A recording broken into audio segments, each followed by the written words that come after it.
চিকিৎসক মৃত্যু মানে কৃষক পুত্র একেবারে প্রান্তিক স্তরের মানুষ, তার ছেলে ডাক্তার MBBS কমপ্লিট করে হাউস স্টাফশিপের জন্যে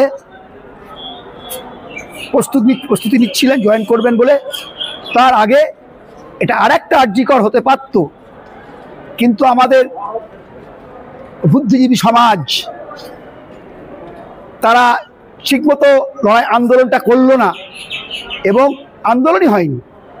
কারণ চারিদিকে পুলিশ এই ইনভেস্টিগেশনের সাব ইন্সপেক্টরকে দিয়ে ইনভেস্টিগেশন করে বর্ধমান পুলিশ তারা এফআরটি দিল, মানে কোনো কেস কারুর এগেনস্টে কাউকে অ্যারেস্টও করলো না, কোনো তদন্তই করলো না সঠিকভাবে, এবং এফআরটি দিয়ে দিল, ফাইনাল রিপোর্ট দিয়ে দিল যে নো কেস মেড আউট বলে ফাইনাল রিপোর্ট দিয়ে দিল। আমরা হাইকোর্টে এসেছিলাম এবং শেষ পর্যন্ত ডিভিশন বেঞ্চ আপনার অনারেবল জাস্টিস দেবাংশু বসাকের নেতৃত্বে এবং জাস্টিস সাব্বার রশিদির বেঞ্চ, এই বেঞ্চ স্পেশাল ইনভেস্টিগেশন টিম তৈরি করার জন্য আদেশ দিল, এবং যাতে করে স্পেশাল এবং সুপারিনটেন্ডেন্ট র্যাঙ্কে তার হেড হতে হবে SP লেভেলের কোনো অফিসারকে, এই অর্ডার দিয়েছে। এখনও পর্যন্ত অর্ডার হয়েছে অনেক দিন, এখনও পর্যন্ত আপনি জানেন না বাবা হাফিজুল, তিনি জানেন না যে হচ্ছে গিয়ে সিট কোনো রকম তাকে ডাকেও নি, কোনো রকম তাকে সিট কিছু করেই নি। এইটা হচ্ছে বিষয়। আমরা পরবর্তীকালে সিদ্ধান্ত গ্রহণ করব কি করবো আর কিউনি, কারণ আদালত অবমাননার জায়গায় পৌঁছাবো কিনা দেখবো, আরও কিছুদিন যে সিট গঠন হয়েছে কিনা, ইনভেস্টিগেশন ঠিকমতো করছে কিনা, এই হচ্ছে বিষয়। এটা একটা নক্করজনক ঘটনা, বর্ধমানের বুকে ডাক্তারকে হত্যা। এটা আর একটা সাংঘাতিক অপরাধ, যেটা আরজিকরের মতোই একটা ঘটনা।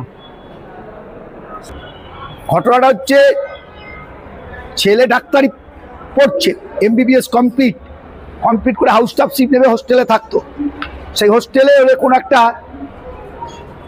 পার্টি ছিল, যারা ওরা বলে আর কি, যেভাবে বাবাকে খবর দিয়েছিল, সে খাবারের দিন হচ্ছে গিয়ে তাকে হত্যা করা হয়েছে। এর পিছনে এখনো পর্যন্ত তদন্ত করে পুলিশ জানতে পারেনি কেন হত্যাটা হলো, এটা পুলিশ জানতে পারেনি, বা পুলিশ চাপা দিয়েছে যে আসল কালপিটকে ধরবে না। যেটা দেখেছেন আরজিকরে তো একই ঘটনা, বইটা নিয়ে গিয়ে পুড়িয়ে দিচ্ছিল, আবার গিয়ে পুড়িয়ে দেওয়ার চেষ্টা করছিল, কাউন্সিলর যুক্ত ছিল। আরজিকরে তো একই ঘটনা, এখানেও সে তেমনি এইটা হয়েছে। কিন্তু ইনভেস্টিগেশন টিম এখনো পর্যন্ত হয়েছে কিনা তৈরি, এটা আমরা জানি না সিট গঠন হয়েছে কিনা। এটাও বলেছিল সরাসরি কোর্টের মাধ্যমে এই অর্ডার হচ্ছে গিয়ে এসপির কাছে যাবে। জানুয়ারি মাসে অর্ডার হয়েছে, এখনো পর্যন্ত আমরা কিছুই জানি না সিট গঠন হয়েছে কিনা। এটা গোটা রাজ্যেরই অবস্থা এই। পুলিশ ইনভেস্টিগেশন যত, এবং এটাও ঘটনা প্রথম দিকে এফআইআর নিতেই চাইনি, এই মামলায় একটা হত্যার ঘটনায় পুলিশ এফআইআর, যে ঘটনা আরজিকরের ডাক্তারের সাথে করা হয়েছিল, একটা মহিলার সাথে করা হয়েছিল। এটা তো আমাদের লজ্জা। আজকের সমাজে একটা অংশের পুলিশ সমাজের লজ্জা হয়ে গেছে, মমতার দলদাসে পরিণত হয়ে গেছে। কেস কম দিতে হবে, এফআইআর নেবো না, মানুষকে ঘোরাবো, কোনো বড়বাবু নেই, আপনি ঘুরে আসুন, ওর পরে দেখা হবে। তবে কোর্টে এলে তারপর কিছু মানুষ সুরাহা পাচ্ছে। বললাম তো একদম একেবারে ফাইনাল রিপোর্ট দিয়েছে যে কোনো কেস কোনো কেস হয়নি, কাউকে অ্যারেস্ট করেনি, কোনো তদন্তই হয়নি।